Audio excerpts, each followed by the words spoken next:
Suatu hari Nabi SAW pernah mengantar jenazah sahabatnya. Waktu jenazah tersebut ditaruh di kuburan, kata Nabi SAW, kalau seseorang mukmin meninggal dunia, siapa orang mukmin teman-teman sekalian? Orang yang sudah menggabungkan antara rukun Islam sama rukun iman. Kalau antum syahadat sudah, muslim, alhamdulillah, sholat 5 waktu, zakat, puasa Ramadan, haji, sudah dikerjain. Ditambah dengan keimanan, yakin Allah ada, yakin malaikat ada mencatat, yakin diturunkan dalam Al-Quran, yakin ada Rasul yang mengajarkan Nabi Muhammad SAW ada diterima pahalanya hari kiamat, maka itu namanya mukmin. Ditambah dengan mengimani qada dan qadar. Kalau ada orang sholat, Allah ada nggak ya? Malaikat catat nggak ya? Hari kiamat saya terima nggak? Ini masih muslim, belum mukmin, masih level di bawah. Pertama muslim dulu baru mukmin. Makanya dalam hadis disebutkan ada iman, ada Islam, ada iman, ada ihsan, gitu kan? Ini level-levelnya. Nah, kata Nabi SAW, kalau orang mukmin menggabungkan antara rukun Islam sama rukun iman, sholat yakin Allah ada, sholat begini dan seterusnya, maka akan datang kepadanya 3 sosok malaikat pada saat meninggal. Dan ini teman-teman bukan dongeng saya ceritakan, ini hadis Nabi, berita wahyu yang pasti kita semua akan saksikan. Demi Allah ini benar, ini wahyu, gitu kan? Malaikat datang, di kiri kanannya malaikat rahmah membawa kain kafan dari surga, yang satu malaikat maut di ubun-ubun kepalanya sambil berkata, ya ayyatuhan nafsul mutmainnah irji ila rabbiki radiyatan mardiyah. Hai jiwa yang baik, keluarlah kepada rahmat dan pengampunan Tuhanmu. Kata Nabi SAW, ruhnya keluar lebih mudah daripada air dari mulut kendi, cepat sekali. Begitu keluar, belum sesaat keluar, ditangkap oleh malaikat rahmah, dibungkus dengan kain kafan dari surga, dibawa ke langit. Begitu dibawa ke langit, menembus 7 lapis langit, semua malaikat-malaikat di atas langit sana berkata, ruhnya siapa ini? Sungguh mulia ruh ini. Kenapa? Kata Nabi SAW, karena ruh itu mengeluarkan bau yang lebih wangi daripada bau kasturi. Semoga kita semua insya Allah termasuk. Maka kata Nabi SAW, malaikat rahmah mengatakan, ini fulan bin fulan, namanya yang paling mulia di dunia. Lalu kemudian ditembuskan sampai langit ke-7, lalu kemudian terdengar suara dari langit ke-7. Allah Azza wa Jalla berkata, catatkan hambaku termasuk penghuni surga, kembalikan dia di dunia, di sana saya ciptakan, di sana pula saya akan bangkitkan. Diantar ruhnya bersamaan jasadnya diantar oleh kerabatnya. Baru 3 langkah mereka jalan, dia masih bisa, ruh ini masih mendengarkan suara sendal mereka. Lalu malaikat datang mendudukkan dia lalu berkata, siapa Tuhanmu, siapa nabimu, apa kitabmu? Lalu dia kalau orang beriman, kata Nabi SAW, Allah berfirman, yuthabbitullahu alladhina amanu bil qawli tsabit fil hayatid dunya fil akhirah. Allah akan tetapkan jawaban di lisan orang-orang beriman di dunia. Kalau dia belajari agama ini lalu ditanya kenapa kau sholat, kenapa kau puasa, dia akan punya jawaban dari wahyu. Dan di akhirat, kata ulama tafsir, adalah yang dimaksud pertanyaan mungkar nakir atau malaikat di kuburan. Ringkas cerita adalah dia akan menjawab, Tuhanku Allah, Nabiku Muhammad, kitabku Al-Quran.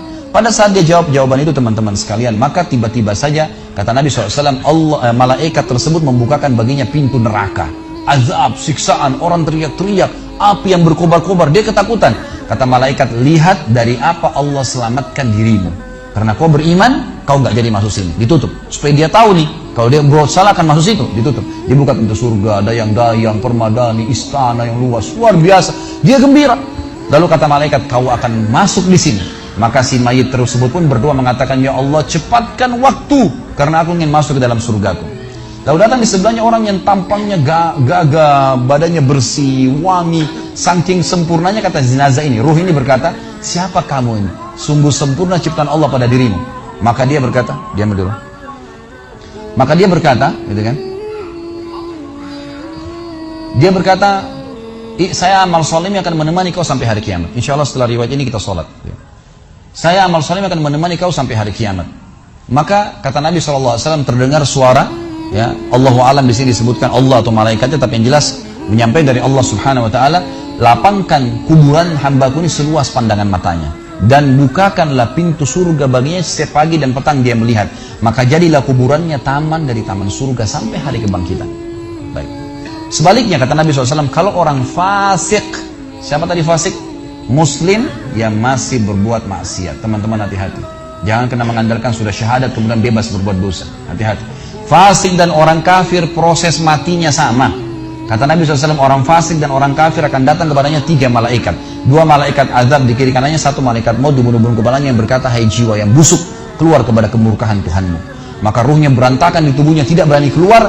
Lalu malaikat maut menariknya dengan keras, ibaratnya seperti bulu domba yang dibasahkan, dililitkan di pohon berduri, lalu ditarik dengan keras sehingga berantakan bulu domba itu. Keluar, belum sesaat keluar ditangkap oleh malaikat azab, dibungkus dengan kain kafan dari neraka, dibawa. Baru langit pertama nggak dibukain pintu oleh para malaikat. Lalu malaikat langit berkata, siapa ruh ini? Sungguh buruk ruh ini. Kenapa? Kata Nabi SAW, karena ruh itu mengeluarkan bau yang lebih busuk daripada bau bangkai. Wa na'udzubillah. Lalu malaikat azab membawa mengatakan, ini ruhnya fulan bin fulan, ya, orang yang disebutkan nama paling buruk di dunia. Lalu terdengar suara dari langit, Allah berkata, catatkan hambaku ini termasuk penghuni neraka. Di sana, kembalikan di dunia, di sana saya ciptakan, di sana pula saya akan bangkitkan. Di antara ruhnya bersamaan pengantarnya mengantar jenazahnya.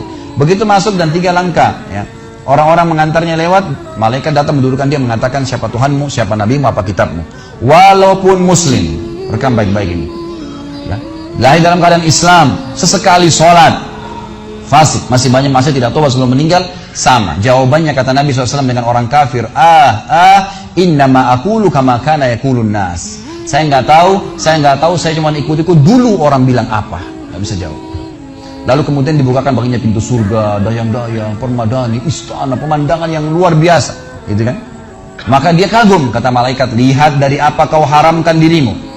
Dulu kau bisa masuk sini, tapi kau tidak mau, ditutup. Dibuka pintu neraka, azab, siksaan, orang dipotong, teriak-teriak, kesakitan. Lalu dia ketakutan, kata malaikat, ini tempat kau selamanya, kau tidak akan bisa lari. Maka dia berdoa mengatakan, ya Allah, jangan kau cepatkan waktu karena aku tidak ingin masuk ke dalam nerakaku. Lalu datang di sebelahnya orang yang buruk tampangnya, bau badannya nggak enak. Lalu saking buruknya, kata jenazah ini, kata ruh ini, siapa kamu ini, pergi dari saya, sungguh buruk ciptaan Allah pada dirimu. Maka dia mengatakan, tidak, saya amal burukmu yang akan menemani kau sampai hari kiamat. Lalu dalam penutupan hadis Bukhari ada 2 riwayat. Yang pertama, Allah Azza wa Jal, ya, mengirim kepadanya malaikat yang tidak punya penglihatan dan pendengaran. Allahu alam bagaimana ini, yang membawa sebuah besi, yang kalau besi itu seluruh jin dan manusia bersatu mau membalik saja mereka tidak mampu. Bayangkan seluruh jin miliaran, seluruh manusia miliaran, balik saja mereka tidak mampu. Ini saking kuatnya malaikat tersebut. Maka menghantamkan ke tubuh orang ini, hancur, diutuhkan kembali lagi. Begitu terus sampai hari kiamat. Riwayat yang kedua mengatakan, Allah Azza wa Jal membuat dinding kuburannya merenggut tubuhnya, menjepit tubuhnya sampai seperti ini tulang rusuknya. Kembali lagi. Kata ulama hadis digabungkan keduanya. Dipukul sambil diremukkan, dikembalikan lagi. Begitu terus sampai hari kiamat.